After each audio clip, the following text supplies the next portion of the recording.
hari ini Engkau anugerahkan, tidak membuat hati kami bergeser. Apapun yang harus kami lewati dan kami tanggung, biar tidak membuat hati kami juga menyimpang dari kehendak dan rencana-Mu. Tuhan, Kau berikan kekuatan yang ajaib kepada setiap kami, dan pagi hari ini ubah hidup kami sesuai dengan apa yang Tuhan mau. Dan hamba berdoa demi nama Tuhan Yesus, biar roh hikmat, wahyu, dan pengertian turun di tengah-tengah kami pada pagi hari ini. Dan tidak ada satu orang pun yang tinggalkan tempat ini dalam keadaan yang sama. Semua diubah Tuhan dalam anugerah-Mu yang ajaib. Terima kasih Tuhan. Kemuliaan hanya bagi-Mu di tempat yang maha tinggi, di dalam nama Tuhan Yesus. Dan semua kita berkata amin. Berikan kemuliaan buat Tuhan kita pagi hari ini. Silakan duduk saudara. Mari kita buka firman Tuhan di 1 Samuel pasal yang ke-16. Lihat pada ayat yang ke-14 sampai dengan ayat yang ke-23. 1 Samuel pasal yang ke-16 ayat yang ke-14. Sebenarnya tadi malam pulang dari tempat ini badan sudah teler banget. Saya masuk di kamar dan kemudian baru saya ganti pakaian. Tuhan itu ngomong saudara, dia ngajari, dia cerita. Waduh, saya berkata gini, wah kalau sudah begini caranya besok gua khotbah ini. Saya masih mencoba mengajukan ke Tuhan, kan ada hamba-Mu di sini. Saya berkata, jadilah, bicaralah lewat dia Tuhan. Tapi dia diam dan dia ngajari, saya tulis apa yang diajarkan. Tadi pagi Pak Yusak berkata, "Kowe sing khotbah," katanya begitu. Karena dia tadi pagi berdoa jam 2 dan Tuhan berkata, "Sudah, kamu sudah cukup," katanya. Jadi hari ini beliau datang menikmati semuanya bersama-sama dengan saudara. Luar biasa, Tuhan kita Tuhan yang baik. Siapa yang diberkati Tuhan semalam, lambaikan tangan saudara. Siapa yang belum terima balon, coba ya nyanyi aja, balonku ada 5 saudara. Tidak ada, saya lagi cari siapa tahu ada bagian yang belum terlepas balonnya, ternyata nggak ada semua. Dan artinya ada orang-orang yang nakal ambil lebih dari 1, sehingga ada orang yang tidak kebagian. Atau Anda tidak di sini, bagaimana bisa mendapatkannya? Lah itu nyanyi balonku ada 5 tadi. Oke, 1 Samuel pasal yang ke-16, lihat mulai ayat yang ke-14. Judulnya Daud di istana Saul. Tetapi roh Tuhan telah mundur daripada Saul, dan sekarang ia diganggu oleh roh jahat yang daripada Tuhan. Lalu berkatalah hamba-hamba Saul kepadanya, "Ketahuilah roh jahat yang daripada Allah mengganggu engkau. Baiklah tuanku menitahkan hamba-hambamu yang di depanmu ini, mencari seorang yang pandai main kecapi. Apabila roh jahat yang daripada Allah itu hinggap padamu, haruslah ia main kecapi, maka engkau merasa nyaman." Berkatalah Saul kepada hamba-hambanya itu, "Carilah bagiku seorang yang dapat main kecapi dengan baik, dan bawalah dia kepadaku." Lalu jawab salah seorang hamba itu, katanya, "Sesungguhnya aku telah melihat salah seorang anak laki-laki Isai, orang Bethlehem itu, yang pandai main kecapi. Ia seorang pahlawan yang gagah perkasa, seorang prajurit yang pandai bicara, elok perawaannya, dan Tuhan menyertai dia." Kemudian Saul mengirim suruhan kepada Isai dengan pesan, "Suruhlah kepadaku anakmu Daud dan yang ada pada kambing domba itu." Lalu Isai mengambil seekor keledai yang dimuati roti, sekirbat anggur, dan seekor anak kambing. Maka dikirimkannyalah itu kepada Saul dengan perantaraan Daud anaknya. Demikianlah Daud sampai kepada Saul dan menjadi pelayannya. Saul sangat mengasihinya dan ia menjadi pembawa senjatanya. Sebab itu Saul menyuruh orang kepada Isai mengatakan, biarkanlah Daud tetap menjadi pelayanku, sebab aku suka kepadanya. Dan setiap kali apabila roh yang daripada Allah itu hingga pada Saul, maka Daud mengambil kecapi dan memainkannya. Saul merasa lega dan nyaman, dan roh yang jahat itu undur daripadanya. Banyak orang berpikir setelah Daud diurapi sebagai raja, maka pertempuran pertama yang dia lewati adalah melawan Goliat. Tapi ini perikop diceritakan sebelum dia berperang melawan Goliat. Artinya Tuhan mau berkata bahwa peperangan yang pertama yang dia harus lewati bukan melawan Goliat, tapi peperangan rohani melawan setan. Dan itu berlangsung dalam istana Saul sendiri.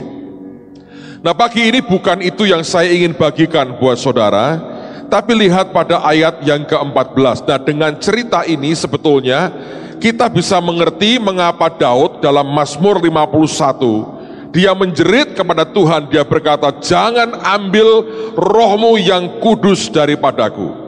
Sebab pada masa penugasan awalnya dia, setelah Tuhan mengurapi, dan ini belum sampai kepada kenyataan daging, ketika Tuhan sudah mengurapi dia, maka yang pertama dia saksikan adalah seseorang yang ditinggal roh Tuhan. Dan dia melihat ketika orang itu ditinggal roh Tuhan, roh setan menggantikannya. Karena itulah ketika dia berbuat dosa, dia berzina dengan Batseba, dia bunuh akan Uria, Nathan menegurnya, kemudian dia bertobat. Salah satu ungkapan jeritan pertobatannya adalah dia berkata, jangan ambil rohmu yang kudus daripadaku. Sebab dia mengerti kalau sampai roh Tuhan diambil daripadanya, nasibnya kurang lebih akan sama dengan yang dialami oleh Saul, tuan dan juga mertuanya. Saudara harus mengerti itu latar belakangnya, karena penugasan pertamanya adalah menyaksikan rajanya diganggu dan bahkan kerasukan roh jahat. Nah, sekarang mari kita lihat lebih jauh. Alkitab berkata begini, tetapi roh Tuhan telah mundur daripada Saul, dan sekarang ia diganggu oleh roh jahat yang daripada Tuhan. Mengapa roh Tuhan sampai undur? Ini pertanyaan besar sebenarnya. Karena kalau kita melihat Tuhan itu panjang sabar, rohnya itu ajaib. Dia cukup punya kesabaran yang luar biasa. Tapi ada sebuah titik di mana roh Tuhan itu undur dari hidup seseorang. Sekaligus ini warning, peringatan buat setiap kita. Jangan sampai ini terjadi. Tapi Saul mengalami roh Tuhan undur daripadanya. Nah, coba kita lihat akan beberapa bagian firman Tuhan. Kejadian pasal yang ke-6. Kejadian pasal yang ke-6. Perhatikan ayat yang pertama sampai dengan ayat yang ketiga, dan khususnya nanti lihat pada ayat yang ketiga. Kejadian pasal yang ke-6, ayat yang pertama sampai dengan ayat yang ketiga. Ketika manusia itu mulai bertambah banyak jumlahnya di muka bumi, dan bagi mereka lahir anak-anak perempuan, maka anak-anak Allah melihat bahwa anak-anak perempuan manusia itu cantik-cantik. Lalu mereka mengambil istri dari antara perempuan-perempuan itu, siapa saja yang disukai mereka. Nah, ayat 3 ini kenyataan yang Anda harus mengerti. Berfirmanlah Tuhan, rohku tidak akan selama-lamanya tinggal di dalam manusia. Kenapa kita mengatakan? Karena manusia itu adalah daging, tetapi umurnya akan 120 tahun saja. Dalam bahasa Inggrisnya, kalimat pertama berkata, rohku tidak akan selama-lamanya bergulat dengan manusia, karena manusia itu daging. Kita seringkali mendengar kata pergumulan, pergumulan, pergumulan. Tahukah saudara bahwa ketika Anda bergumul dengan Tuhan, belum tentu Tuhan yang menang. Ketika dia bergumul melawan Yakub, dia berkata, kamu telah bergulat melawan Allah dan manusia dan kamu menang. Pak, buktinya apa? Ya kalau kuat-kuatan pasti kuat Tuhan. Oh iya, soal kekuatannya kuat Tuhan. Tapi maaf nih saudara, soal ndableknya Tuhan tidak pernah menang sama kita. Buktinya banyak orang masih terus nekat berbuat dosa. Saya terima SMS dari seorang ibu rumah tangga di luar kota. Saya kenal suaminya ini cukup lama. Itu tahun pertama TSOA itu.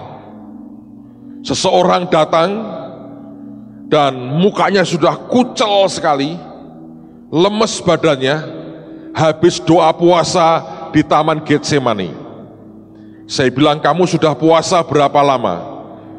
Saya lupa, dia berkata sudah 2 minggu Pak, saya puasa. Kenapa? Saya berkata, saya punya persoalan. Dia cerita masalahnya. Saya ini dijanjikan orang, mau diajak kongsi, mau diberi modal. Saat terakhir Pak, setelah saya siapkan semuanya, dia cabut dan dia tidak jadi menepati janjinya. Sepintas pada waktu itu hati saya itu kesian saudara. Terus saya ngomong begini, ya sudah, kamu doa, saya doa, nanti bagaimana? Karena pada waktu itu dia bilang, saya nggak butuh uang banyak Pak, saya butuh beberapa juta saja. Saya bilang, kamu doa, saya doa. Saya hadapkan ke Tuhan, saya bilang, Tuhan, sejujurnya aku kasihan sama orang ini. Tapi aku tidak mau gegabah. Aku mengerti bahwa ini uang yang kau percayakan adalah uangmu. Aku tidak akan ambil keputusan berdasarkan penilaian manusiaku. Jadi saya hadapkan ke Tuhan saudara. Lalu rupanya apa yang terjadi, dia pulang ke kotanya, dia cerita ke banyak orang. Saya tidak menjanjikan apa-apa, saya berkata saya berdoa, kamu berdoa. Kalau Tuhan mau, biarkan Tuhan memberkati Anda. Saya tidak janji apa-apa. Tapi penangkapannya dia, saya menjanjikan mau kasih duit. Dia cerita ke banyak orang. Nah, kongsian yang tidak jadi ini dengar. Cari saya, ketemu, dia cerita, Pak, ini orang nipu loh. Dia cerita masalahnya. Oh begitu ya, oke, ya sudah. Kalau Bapak tidak percaya, tolong temukan saya, bertiga kita ketemu. Kalau dia betul berani ketemu saya, berarti dia benar. Kalau dia tidak berani ketemu saya, Bapak tahulah siapa yang benar. Dia pulang, saya dapat nama dan teleponnya. Nggak sampai 1 jam orangnya telepon saya. Dia berkata, Pak, bagaimana Pak? Saya sudah berdoa ini. Saya yakin berkat Tuhan dicurahkan. Saya bilang, oke. Saya berkata, kongsianmu namanya ini. Iya katanya. Saya baru ketemu dia. Hah, kaget. Ayo kita ngobrol bertiga. Wah, paniknya luar biasa. Dia cari alasan dan tiba-tiba dia, ya sudah Pak, kita berdoa lagi katanya, terus menghilang. Jadi tidak mau ketemu bertiga. Saya bilang, wah, ketahuan nih, doa puasa 2 minggu pun tidak menjamin, karena itu masalah di dalam saudara. Lalu kemudian, gak lama setelah itu saya dengar, habis bangkrut, dikejar-kejar, orang nagih utang segala macam, pindah kota lain. Lama tidak muncul, tiba-tiba dia SMS saya lagi, Pak, hidup saya makin susah. Saya berkata, bertobat. Itu aja. Pak, adakah Bapak mau mendoakan keuangan saya? Belum mau, sebelum kamu bertobat. Dalam hati saya bilang, gua kapok betul, ini orang nipu banget. Saya berkata begitu. Lalu kemudian apa yang terjadi? Sudah lama tidak pernah berhubungan.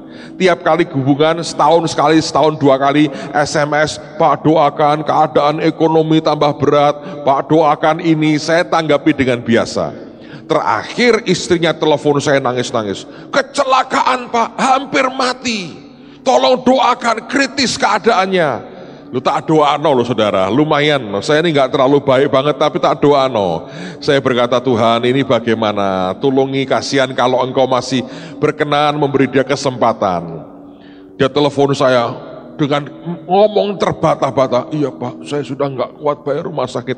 Itu betul loh, istrinya berkata. Saya bilang, ini bohongin saya. Enggak Pak, ini betul. Sudah nyaris mati kok Pak ini. Saya ngomong sebentar, saya nggak kuat Pak untuk bayar rumah sakit. Ayo berdoa, saya bilang. Setelah berdoa, nggak ada kabar. Tiba-tiba istrinya bilang, ya Pak sudah pulang, berangsur membaik.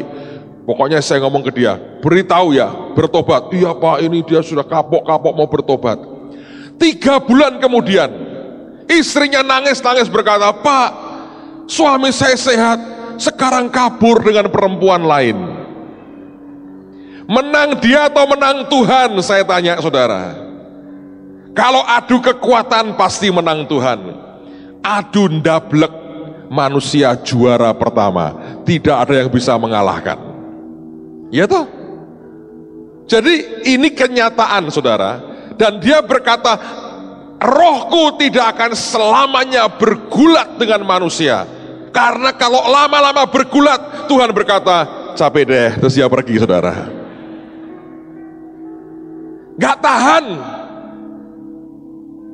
Itu aja urusannya, itu aja. Nah, Saul ini sebetulnya punya persoalan. Dan pagi ini saya mau ajak Anda belajar dikit dari hidupnya Saul. Saya pernah sharingkan di TSOA, tapi hari ini saya mau review dikit aja.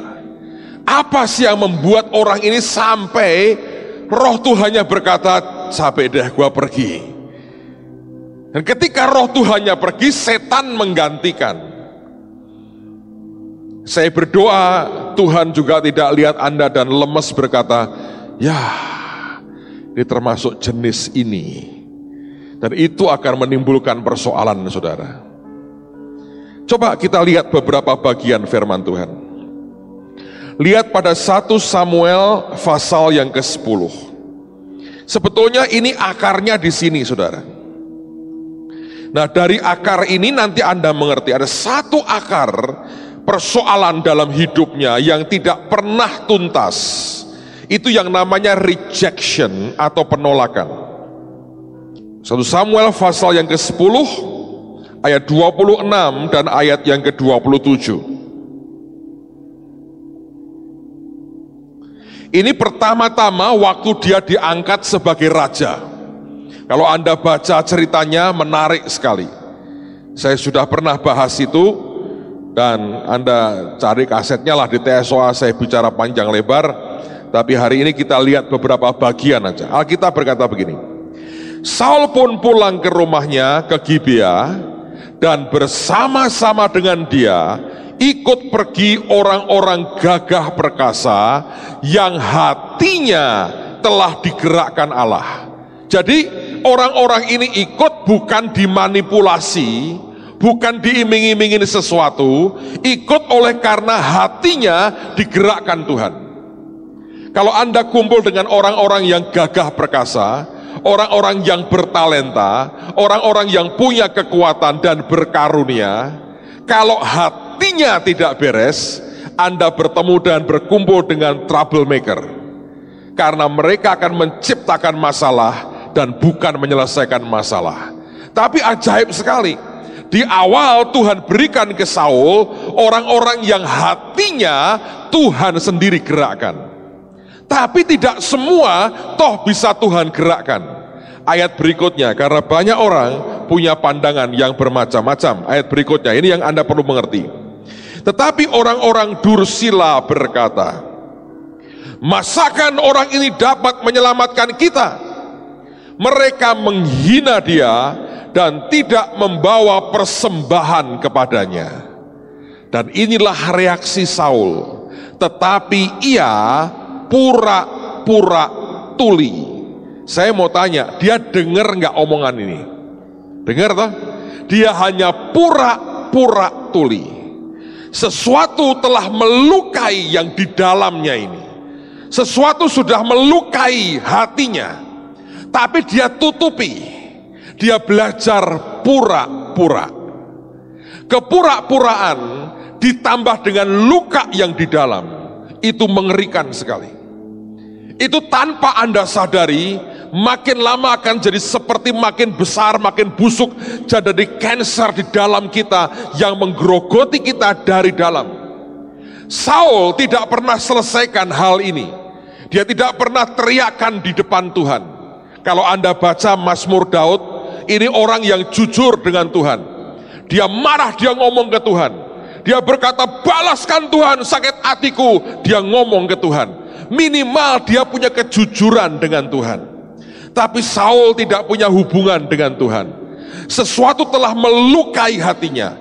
Penolakan, penghinaan dari orang itu telah merobek hatinya. Tapi gawatnya, ini orang pinter pura-pura. Saudara, kita tinggal di Jawa Tengah.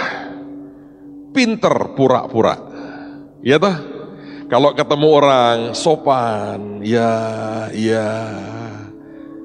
Anda tahu setiap tradisi itu mencerminkan hati dengan segala hormat. Kerisnya orang Jawa itu bukan seperti celuritnya orang Madura.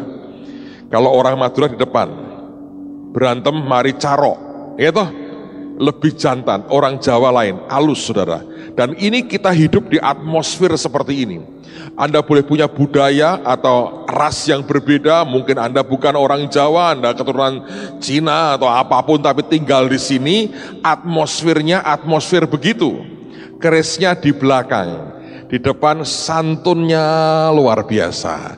Nanti dia bilang, oke, kowe ngelarak ke hatiku, engko delok dhewe. Dan itu berbahaya, saudara. Kemampuan orang untuk pura-pura itu bukan sebuah keuntungan di hadapan Tuhan.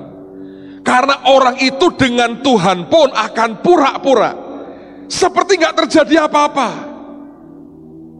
Tapi penolakan seperti ini, itu yang kemudian nanti kita akan baca, membuat ujungnya Saul menolak firman. Dan ketika dia menolak firman, Tuhan gantian menolak dia.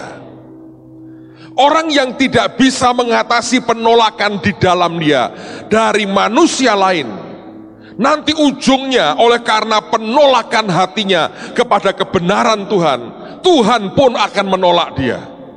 Bukan karena Tuhan ikut-ikutan yang lain loh saudara. Tapi oleh karena penolakan itu bisa menciptakan sebuah karakter, dendam, kebencian, pembalasan, dan ditambah kepura-puraan jadi politik banget. Dan kalau kita sudah melayani Tuhan dengan politik banget, hati sudah tetap nyimpen kesakitan dan tidak pernah mau beres dengan Tuhan. Apalagi kalau merasa benar. Anda tidak pernah merasa aku harus membereskan karena aku benar. Tapi engkau biarkan sakit hati itu tersimpan di dalam dan tidak pernah mau dibereskan apa adanya. Ujungnya mengerikan sekali. Dan sejujurnya tidak ada orang yang kebal dengan penolakan. Dan tidak ada orang yang tidak pernah mengalami penolakan. Mungkin tidak secara verbal diucapkan kepada Anda. Karena orang dasarnya punya hati berkompetisi. Selalu ingin berkata, aku tidak mau kalah dengan yang lain. Dan tidak ingin direndahkan oleh orang lain. Tapi kalau kita biasa munafik, kita biasa pura-pura, kita punya masalah. Saya teringat ketika awal sekali Tuhan suruh kita bergereja. Saya ini merasa dari awal bukan seorang gembala sidang. Jadi ketika Tuhan tahun 90 berkata, buka gereja nak, itu saya tengking beberapa kali. Saya bilang, setan dalam nama Yesus, tidak usah ngomong begitu. Engkau menjerumuskan saya. Saya suka nginjil, keliling lebih enak. Zaman dulu tidak ada kaset, jadi kalau Anda punya modal khotbah 3 atau 4 yang bagus, Anda putar seluruh Indonesia, setahun khotbah yang sama. Anda nikmati semuanya. Sekarang nggak bisa. Datang ke sebuah kota, orangnya sudah bilang, Pak, khotbah Bapak yang ini saya suka, yang ini memberkati. Saya bilang, sudah dikhotbahkan semua, mau khotbah apa lagi? Dulu tidak ada begitu. Anda bisa keliling dan saya nikmati. Gembalakan itu susah, saudara. Isinya orang banyak, ribut, semua minta diperhatikan, minta begini. Punya makin banyak itu susah. Orang Tuhan aja, murid cuma 12, menurut saya ngelus dodo berkali-kali kok. Siapa terbesar di antara kita? Belum mami-maminya ikut-ikut, saudara. Ya toh, saya pernah khotbah mami-mami di Alkitab. Wah, itu gawat tuh. Kalau mami-mami itu muncul, Yesus berkata, haleluya 13 kali katanya. Karena banyak permintaan yang luar biasa. So ada banyak hal lebih enak itu penginjil, ya toh, kayak pendekar aja berkelana keliling. Tumpas sana, tumpas sini, asik juga sebetulnya. Dan saya nikmati itu bertahun-tahun loh, saudara. Sampai kemudian Tuhan berkata, buka gereja. Dan akhirnya karena Tuhan pakai berbagai cara, saya tidak bisa mengelak, kami buat kebaktian. Tanda petik ini sebuah kesalahan secara manusia. Kami sewa gedung, di sebelahnya dulu GBI Betani, sekarang GBI yang di Gajah Mada, tempat Ibu Sebaja itu. Sebetulnya itu bukan kesalahan juga, kami tidak punya duit sebetulnya. Untuk sewa gedung umum tidak punya duit. Lalu kami melihat di belakang, sekarang namanya restoran apa sih? Majesty. Di belakang situ itu dulu ada gudang. Gudang nggak kepake, gudang jorok sekali. Kami lihat gudang itu, kami ngomong sama yang punya. Boleh nggak kami bersihin, tak pasangin fan, kita mau sewa untuk kebaktian. Dan ternyata yang punya berkata, jangan, saya renovasi aja, kamu sewa dengan saya. Lalu itu yang dimulai dari situ. Kita sewa murah sih, sebulan dulu 300.000 kalau nggak salah. Hanya hari Minggu dipakai, murah banget. Dan kita pakai kursi ala kadarnya, begitu. Dan jemaat awal Minggu pagi 25.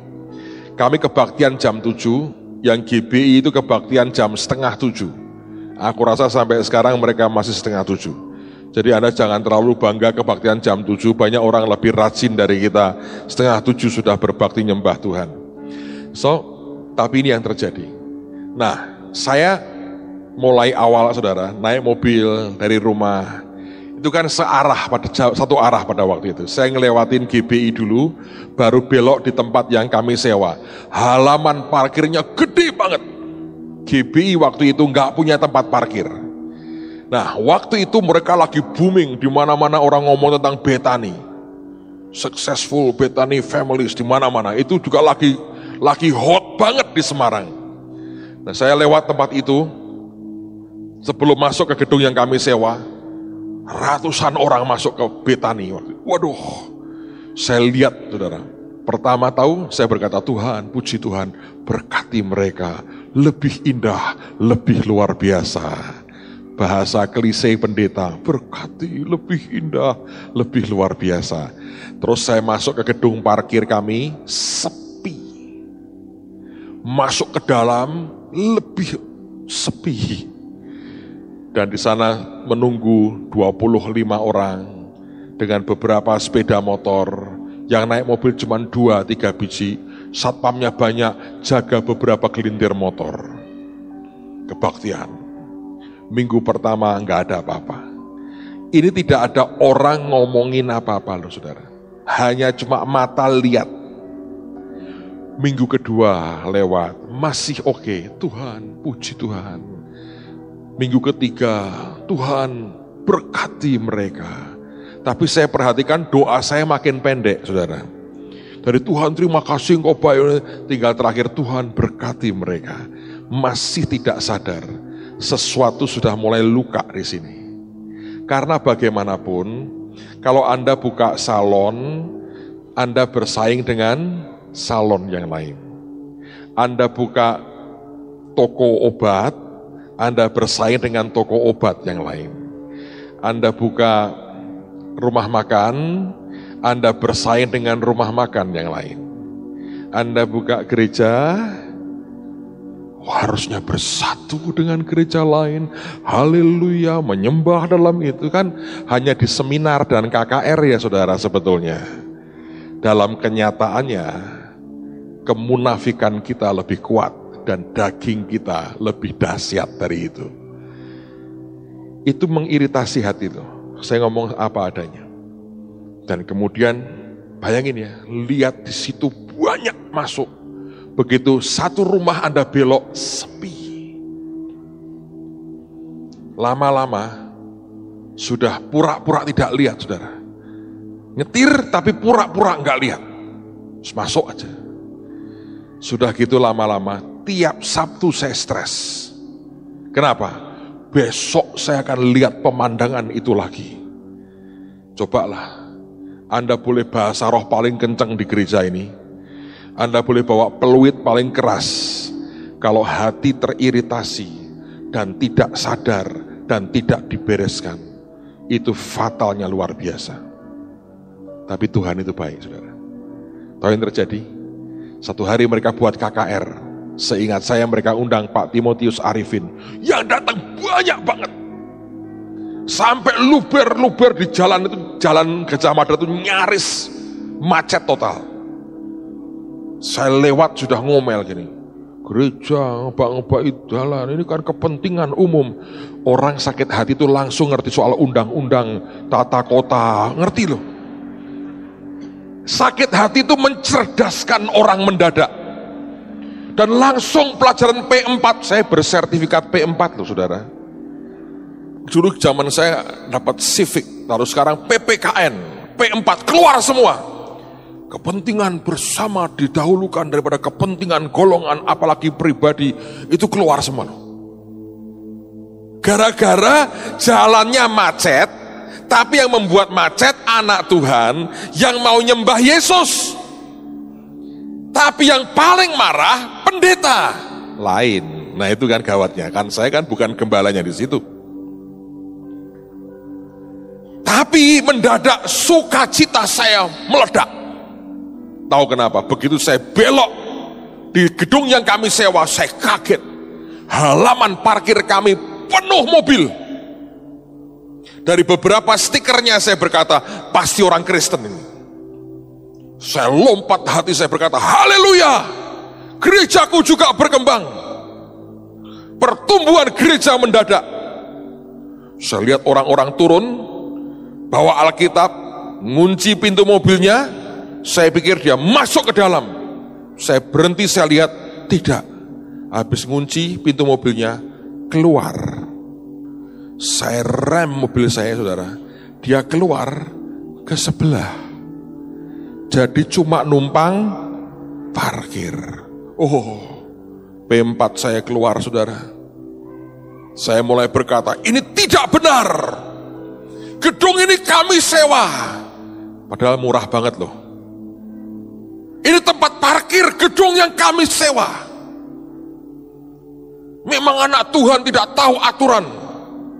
Semua orang yang kepahitan, saudara, Anda bisa ngerti aturan. Waktu Anda happy, Anda sangat dan saya tidak beraturan. Tapi waktu orang kepahitan, dia bisa ngerti aturan. Saya pernah ngomong gini, Anda lagi kepahitan sama Nabi, bisa ngerti cara mendengar suara Tuhan yang benar. Bagaimana menguji roh, bisa pinter banget. Gara-gara apa? Kepahitan dengan Nabi. Dinubuati ora dadi kepahitan. Bagaimana membedakan roh penyesat? Itu biasanya karena kepahitan sama Nabi. Kalau kepahitan sama perempuan, bacanya buku Roh Isabel di mana-mana. Ntar saya buat buku lah, mami-mami di Alkitab. Yang kepahitan dengan mertua, bacanya buku itu pasti kira-kira. Pokoknya saya bilang, orang itu kalau kepahitan jadi pinternya luar biasa. Kepahitan sama pendeta, Anda akan mengerti, oh khotbah yang bagus harusnya bagaimana. Anda akan ikut seminar pertumbuhan gereja. Untuk menghantam pendetanya. Jemaat Murak Maju-Maju ini loh, Karangkotin melanggar sekian macam item seminar pertumbuhan gereja. Sebetulnya karena kepahitan. Kepahitan dengan ibu mertua, Langsung beda ngomongnya. Kenapa Petrus sampai nyangkal Yesus? Nah, kenapa? Sebab Yesus kok berani-beraninya menyembuhkan ibu mertuanya. Nah, itu kepahitan dengan mertua. Anda kok telat banget sih tertawanya? Ya banyak mertua-mertua yang berkata, iya itu jangan-jangan anakku seperti itu. Saudara, orang kalau kepahitan itu bisa pinter dalam banyak hal, mendadak. Semua ilmunya jadi tinggi banget. Tapi sebetulnya dasarnya cuma luka yang di sini. Saul ini ditolak dan dihina. Tapi dia pura-pura tuli. Masuk. Tapi dia pura-pura. Seperti tidak terjadi apa-apa. Tapi merongrong dalamnya. Dan saya waktu lihat, saya marah betul saudara. Dan hari itu khotbah kacau. Padahal almarhum Pak Sebaja dan Ibu Sebaja nggak tahu apa-apa. Mereka nggak ngurusi parkir, mereka juga nggak tahu berapa yang datang di luar seperti apa. Itu mereka nggak ngerti. Dan bukan mereka yang mengarahkan parkir di situ. Tapi sebetulnya karena di dalam ini sudah nggak beres. Saya masuk gereja, khotbah itu khotbah paling kacau. Anda bisa kebayang nggak? Wah, ilmunya keluar, pahit hatinya. Saya pulang sampai di rumah, mau sembahyang kacau balau, nggak bisa. Tapi Tuhan itu baik. Siapa yang bersyukur punya Tuhan yang baik, saudara. Dan Tuhan tuh ngomong begini sama saya. Katanya mau membangun kerajaanku. Ya Tuhan, aku membangun kerajaanmu. Nah, gereja sebelah membangun kerajaan siapa? Entah. Wah, bro, Tuhan jadi lawan. Entah. Mana aku tahu. Menekitehi, saudara ya tahu. Entah. Katanya mau memuji namaku, meninggikan namaku. Nah, gereja sebelah itu meninggikan nama siapa? Ya katanya engkau, tapi entah juga, nggak tahu saya. Urusannya lain-lain. Saya dicecar dengan berbagai pertanyaan. Dan kemudian Tuhan berkata gini, nak, hatimu tidak beres. Saudara tahu kenapa saya marah? Marahnya tuh nyampur. Begitu pulang dari gereja, saya panggil satpamnya, saudara. Saya tanya, Pak, ini kok bisa parkir di sini? Satpamnya bukan Kristen loh. Tahu ngomong apa? Maaf Pak, itu inisiatif saya. Sebab Bapak mengerti yang datang berjubel di sebelah. Kalau enggak, itu jalan akan macet total. Enggak boleh kan Pak? Jadi saya berpikir, sana kan Yesus, sini juga Yesus. Hanya bedanya, sana Yesus rame, sini Yesus sepi. Ini orang terlalu terang-terangan nih saudara. Dan kurang ajar menurut saya, tapi benar sih sebetulnya. Itu Yesus lagi di depan 5.000 orang, ini Yesus di Taman Getsemani, itu kan kira-kira sendirian. Nangis darah lagi. Ya memang kok. Dia bilang kan sama-sama Yesusnya Pak. Jadi saya yakin tidak masalah. Jadi saya biarkan mereka parkir di sini. Dan kami kan juga lumayan Pak, dapat tambahan. Wong biasanya cuma mobil bapak dan temennya itu 1 dan motor 3. Ini kan lumayan Pak, setahun tidak sekali. Tapi dia bilang ini sama-sama Yesusnya. Coba, Anda kalau ribut, berantem, sakit hati dengan hamba Tuhan, dengan anak Tuhan yang lain, mereka ini sebenarnya Yesus juga kan? Cuma Yesus lebih beruntung, ini Yesus lagi apes kan gitu kan saudara. Jadi Anda lagi ribut, Anda berantem, Anda sakit hati kan. Dan siang itu Tuhan ngomong sama saya, hatimu gak beres. Kamu iri kan? Mereka diberkati maju dan kamu tidak ada apa-apa pertumbuhannya. Saya protes. Makanya saya bilang, dari awal saya bilang aku ini bukan pendeta. Aku ini penginjil, bukan gembala. Aku sudah tidak mau. Engkau paksa terus. Kayak begini nih. Siapa yang disalahin? Tuhan lagi toh. Dan kali itu dia berkata seperti perkataan masuk. Dia bilang, kamu bertobat. Kalau tidak hancur, hatimu tidak beres. Itu perkataan kayak bongkar sesuatu. Saya nangis, saya bilang, iya Tuhan, gak beres ini. Sakit hati ya. Iri. Masa sana Yesus rame, ini Yesus sepi. Sekali-sekali gantian dong, sana ke Taman Getsemani, sini 5.000 orang diberi makan, sisa 12 bakul. Getsemani kok suwe banget, saya berkata gitu. Tuhan cuma doa 3 kali, aku sudah 30 kali, tidak ada jawaban.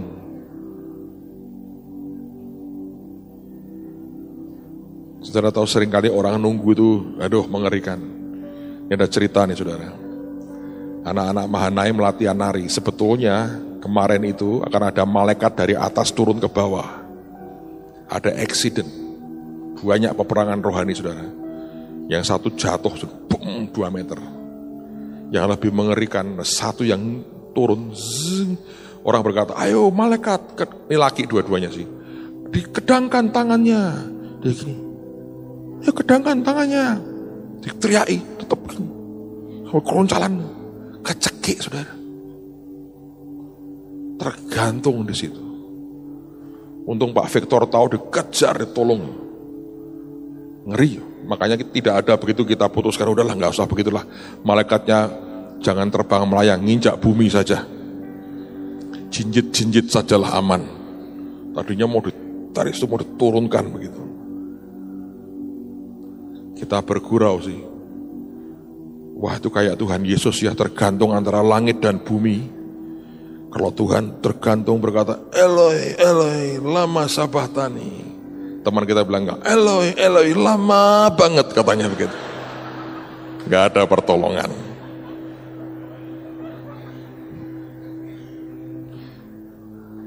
Seringkali kita berteriaknya sama kan, tapi terakhirnya lama banget.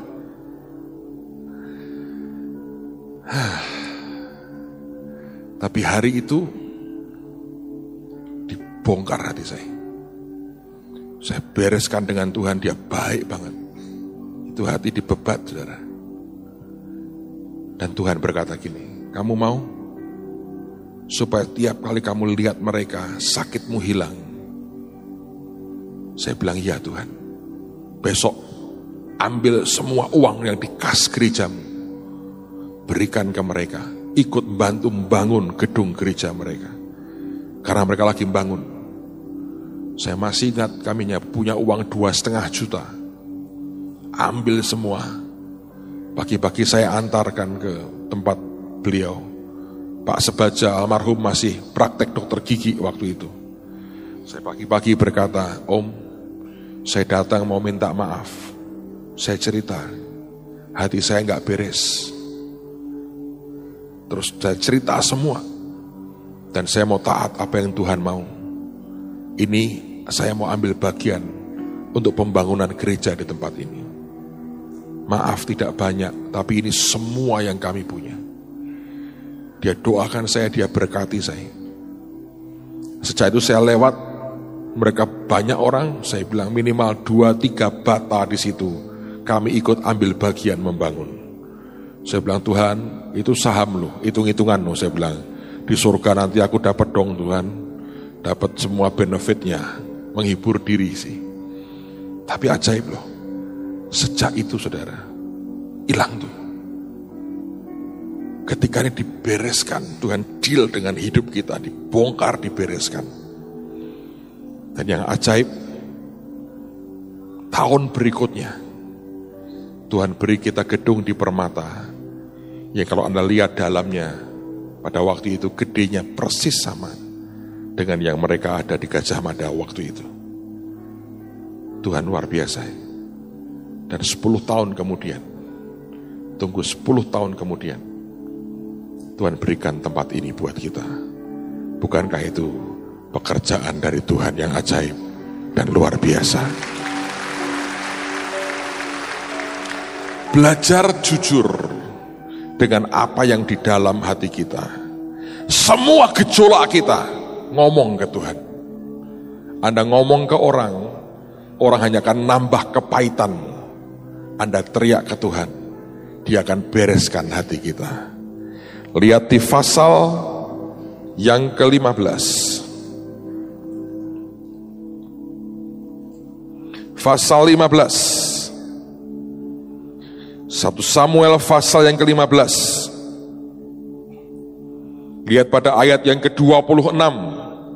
Bagaimana kemudian Saul ditolak oleh Tuhan. Alkitab berkata, tetapi jawab Samuel kepada Saul, aku tidak akan kembali bersama-sama dengan engkau, sebab engkau telah menolak firman Tuhan. Sebab itu Tuhan telah menolak engkau sebagai raja atas Israel. Penolakan dari manusia terhadap hidup kita yang tidak bisa dan tidak mau kita bereskan akan menimbulkan sakit hati yang menggerogoti batin kita. Itu akan membuat kemudian suatu kali kita akan menolak firman. Kenapa Saul seperti itu? Ketika ditolak oleh manusia, sejak itu obsesinya adalah ingin didukung oleh manusia. Nah, ketika disuruh membinasakan Amalek seluruhnya, termasuk hewan dan hartanya, rakyat berkata, yang baik-baik jangan dibunuh. Lembu, domba yang tambun jangan dibunuh. Dan Saul karena obsesinya ingin diterima oleh orang banyak, dia berkata, aku takut kepada rakyat. Dia tidak mau mereka menolak dia lagi. Ketakutan ditolaknya itu begitu besar. Tapi tanpa sadar, membuat dia malah berani menolak Tuhan. Dan ajaibnya, dari orang yang ditolak manusia, dia menolak firman. Akhirnya Tuhan berkata, aku tidak mau kamu lagi. Dia ditolak oleh Tuhan sendiri. Tidak ada orang yang mungkin ngerti persis apa yang di dalam hati saudara. Tapi saya mau berkata, Saul pernah ditinggal oleh Roh Tuhan. Dan saya berdoa pagi hari ini, mari diberesi hati kita saudara. Adakah penolakan dalam hidupmu? Adakah Anda merasa ditolak oleh orang? Dan kau merasa orang lain mengabaikan aku? Hari-hari ke depan, tanggung jawab makin besar. Tapi percayalah, kalau hati kita tidak dibereskan, akan berat sekali kita melakukan yang Tuhan mau. Saya lagi belajar hari-hari ini tentang orang-orang yang Daud khusus pesan ke Salomo. Yang ini kamu harus bunuh. Tapi Alkitab berkata justru setelah dia lakukan itu, Alkitab berkata makin kokoh kerajaannya. Sebetulnya itu bukan buat kita, bukanlah izin membunuh siapapun. Tapi ada spirit-spirit tertentu yang harus dikeluarkan dari hati kita. Kalau kita ingin kokoh dan makin kuat di hadapan Tuhan. Saya berdoa hari ini, biarkan kemuliaan Tuhan dan kebaikan dan anugerahnya akan menolong hati kita dan kita bereskan semua di hadapan Tuhan. Amen saudara. Tutup Alkitab saudara dan mari kita berdiri sama-sama. Tuhan, Tuhan, Tuhan, Tuhan, Tuhan, Tuhan. Tuhan, Tuhan, Tuhan, Tuhan. Kita punya Tuhan yang baik. Betapa Tuhan ingin hati kita semua beres di hadapannya. Sebelum babak baru dalam hidup kita dimulai, sejak semalam ada banyak di antara saudara terima tanggung jawab yang lebih besar. Hari ini mungkin Anda belum mengerti itu apa, tapi segera banyak hal akan mulai berubah dalam hidupmu. Biarkan penolakan itu kita bereskan di depan Tuhan, supaya jangan kita menolak firman-Nya satu hari, dan bahkan kemudian kita ditolak Tuhan. Mari angkat tanganmu, saudara. Kami hadapkan hati kami, Tuhan, hari ini. Kami hadapkan hati kami, Tuhan. Kami hadapkan hati kami. Saudara, omong dengan Tuhan. Apapun penolakan kepada siapapun, kalau ada luka di hatimu, bereskan dengan Tuhan pagi hari ini.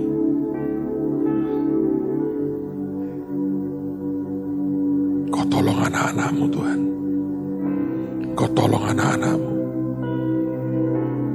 Demi nama Tuhan Yesus, tolong anak-anakmu. My God, my God. My God. Dalam Mazmur 51, Daud mau berkata, Engkau juga pulihkan sukacita karena keselamatan, karena selamat yang daripadamu. Apakah tiap hari Anda masih bisa bersukacita? Hanya berkata, Tuhan terima kasih, Engkau beri aku keselamatan. Atau hatimu jadi dikuasai oleh amarah, kecewa, dan di pikiran Anda ada berputar banyak rencana yang sebenarnya engkau tahu Tuhan tidak mau itu. Saudara, kita seringkali berpikir, oh aku bisa mainkan si A, aku bisa mainkan si B, tanpa mengerti ada Tuhan yang berdaulat dalam hidup kita. Mari minta diberesi. Biar doa Daud ini juga jadi doa semua kita. Kau tolong kami, Tuhan. Create in me a clean heart, oh God, and renew a right spirit within me. Create in me a clean heart, oh God, and renew a right spirit within me. Cast me not away from thy presence, oh God. Take not thy Holy Spirit from me. Restore unto me the joy of thy salvation, and renew a right spirit within me. Create in me a clean heart, oh God, and renew a right spirit within me. Create in me a clean heart, oh God, and renew a right spirit within me. Cast me not away from thy presence, oh God. Take not thy Holy Spirit from me.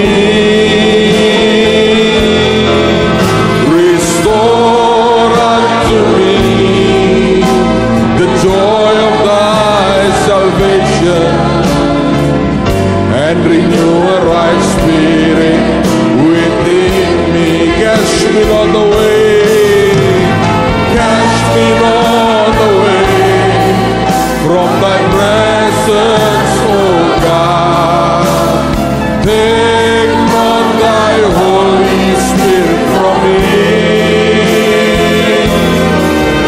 Restore unto me the joy of thy salvation and renew a right spirit within. Cast me on the way, cast me on the way from thy presence, O God. Take not thy Holy Spirit from me. Restore unto me the joy of thy salvation and renew a right spirit. Oh ya Tuhan, ini doa kami, jalan Tuhan kami. Cast me on the way from thy presence, O God. Take not thy Holy Spirit from me. Restore unto me the joy of thy salvation and renew a right spirit. Katakan sekali lagi, cast me on the way. Semua sambil doa, cast me on the way from thy presence, O God. Take not thy Holy Spirit from me. Restore unto me the joy of thy salvation and renew a right spirit within me. Restore unto me the joy of thy salvation and renew a right spirit within me. Restore unto me, restore unto me the joy of thy salvation and renew a right spirit within me.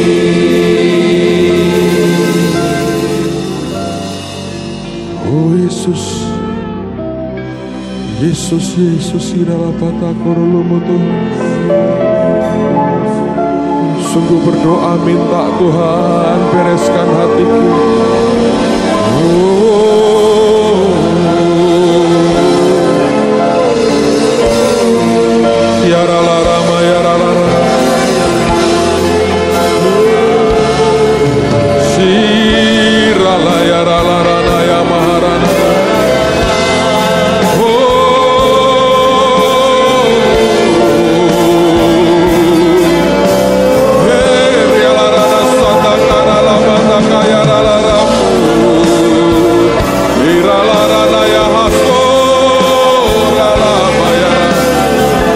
Ita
biar doa Daud ini juga jadi doa kami. Jangan kau buang kami dari hadirat-Mu. Jangan ambil roh-Mu yang kudus daripada kami Tuhan.